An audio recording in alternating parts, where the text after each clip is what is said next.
চাঁদ মামা গাল ভরা ডাক, শুনেও আসে না চাঁদ, সকলে অবাক। চাল নিয়ে গবেষণা, শুধু খোঁড়াখুঁড়ি, জ্বালাতনে পালিয়েছে চরকার বুড়ি। চাঁদের শান্তি শেষ, চাঁদ কাঁদে শোকে, বসতি বানাতে চায় পৃথিবীর লোকে। চাঁদ নিয়ে মানুষের বড় বাড়াবাড়ি, অভিমান করে চাঁদ তাই নিল আড়ি। চাঁদ নিয়ে আমরা একটা কবিতা শুনলাম। চাঁদ নিয়ে অনেক গল্প হয়েছে, কবিতা হয়েছে। চাঁদে অবতরণের জন্য মানুষ আপ্রাণ চেষ্টা করেছে এবং বিজ্ঞানীরা সে চেষ্টায় সফল হয়েছে। এখন এমনও শোনা যাচ্ছে যে চাঁদে বসতি স্থাপনেরও চেষ্টা করা হচ্ছে। দর্শক মণ্ডলী, আমাদের আজকের আলোচ্য বিষয় চাঁদ নয়, ধূমকেতু।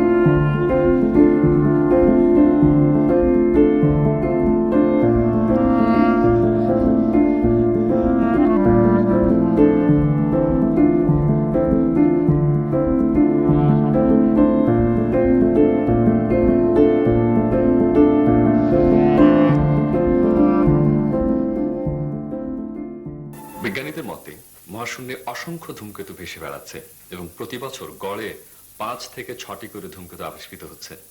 এই ধূমকেতুকে নিয়ে প্রাচীনকালে অনেক কুসংস্কার ছিল, কিন্তু বিজ্ঞানের অগ্রগতির ফলে, জ্যোতির্বিজ্ঞানের দিগন্ত প্রসারিত হওয়ার ফলে সে কুসংস্কার এখন কেটে গেছে। কিছুদিন আগে বাংলাদেশের মাটি থেকেও দেখা গেছে হেল-বপ ধূমকেতুটি। এই হেল-বপ ধূমকেতু দেখা যাওয়ার পর থেকে মানুষের মধ্যে ধূমকেতু সম্পর্কে জানার একটা আগ্রহ তৈরি হয়েছে। আমরা এখন এ বিষয়ে কথা বলবো বাংলাদেশের অন্যতম জ্যোতির্বিজ্ঞানী এবং ঢাকা বিশ্ববিদ্যালয়ের ফলিত পদার্থ বিজ্ঞানের ভূতপূর্ব বিভাগীয় চেয়ারম্যান জনাব এআর খানের সাথে। আচ্ছা, আপনার কাছে জানতে চাইবো যে ধূমকেতু কিভাবে সৃষ্টি হয়? ধূমকেতু কিভাবে সৃষ্টি হয় এই সম্পর্কে আগের ধারণা ছিল বিশেষ করে অ্যারিস্টটল এটা প্রবক্তা, যে পৃথিবীর যে বায়ুমণ্ডল, যা তখন ধারণা ছিল যে চাঁদ পর্যন্ত বিস্তৃত, এই বায়ুমণ্ডলের কিছু বীজ বাষ্প একত্রিত হয়ে ধূমকেতুর সৃষ্টি হয়। অবশ্য ধূমকেতু বলতে কি বোঝায় এটা নিশ্চয়ই আপনারা জানেন, যে এটা এক ধরনের নৈসর্গিক বস্তু যার মাথাটা গোল এবং বেশ লম্বা একটা কেতু, ধূমায়িত কেতু বা লেজ রয়েছে। তো এই ধারণাই আগে ছিল যে এটা হয়তো পৃথিবীর বায়ুমণ্ডলেরই বীজ বাষ্প মিলে এটা হয়।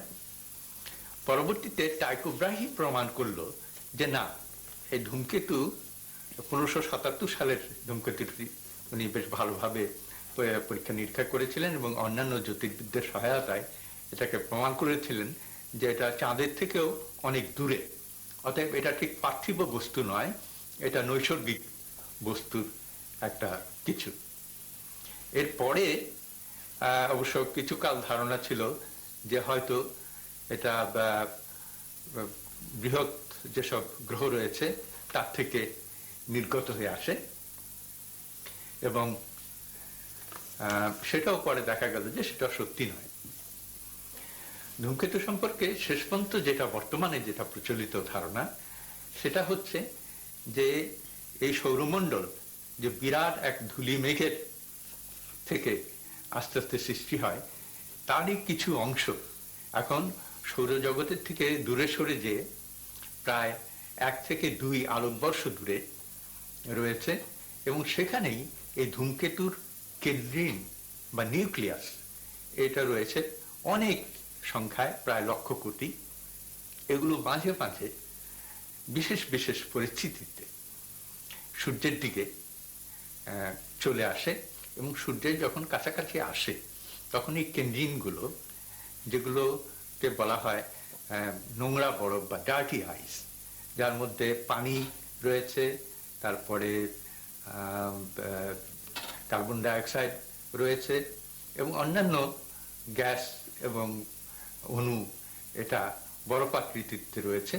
সেটা সূর্যের কাছে আসলে পরে তা থেকে বাষ্প বেরোয় এবং প্রচন্ড যতই কাছে আসে ততই এর থেকে বাষ্প বেরিয়ে আসে এবং সেই বাষ্পতে সূর্যের আলো প্রতিফলন হয়ে আমরা ধূমকেতুকে দেখতে পাই।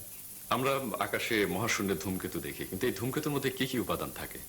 উপাদান অনেক রকম উপাদানই এ পর্যন্ত পাওয়া গেছে। সেটা হচ্ছে এর মধ্যে হাইড্রোজেন রয়েছে, অক্সিজেন রয়েছে, তারপরে কার্বন রয়েছে, নাইট্রোজেন রয়েছে এবং এসব মৌলর বিভিন্ন যৌগ রয়েছে। কিছু কিছু ধাতুও রয়েছে। এবার আপনার কাছে আরেকটি প্রশ্ন, যে আমরা ধূমকেতু দেখি এক এক সময়, আবার অনেক সময় ধূমকেতু দেখা যায় না, কিন্তু এই ধূমকেতুর শেষ কোথায়, এটার পরিণতি কি? ধূমকেতুর পরিণতি, ধূমকেতুকে দুভাগে ভাগ করা হয়। একটা হচ্ছে পিরিয়ডিক বা পর্যায়ক্রমে যেটা ফিরে আসে, আরেকটা হচ্ছে যে একবার এসেই চলে যায় আর তার কোনো খোঁজ পাওয়া যায় না। তো যেটা একবার এসে ফিরে যায়, আমরা আগেই বলেছি উড ক্লাউড, যেটার দূরত্ব পৃথিবী থেকে প্রায় 1 থেকে 2 আলোকবর্ষ, সেটা যখন ফিরে যায় সেটা ফিরেই যায় আর ফিরে আসে না। আর কিছু কিছু ধূমকেতু যেগুলো এই সৌরমণ্ডলের কাছে এসে আমাদের বৃহৎ গ্রহগুলোর আওতায় পড়ে এটা একটা পর্যায়ক্রমে বারে বারে ফিরে আসে। তার কিছু কিছু হয়তো এই সূর্যের মধ্যে একেবারে পড়ে যেতে পারে।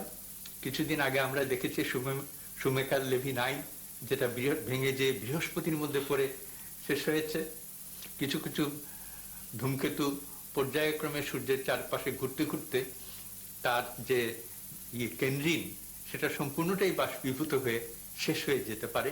এমনি করে ধূমকেতুর পরিণতি শেষ হয়।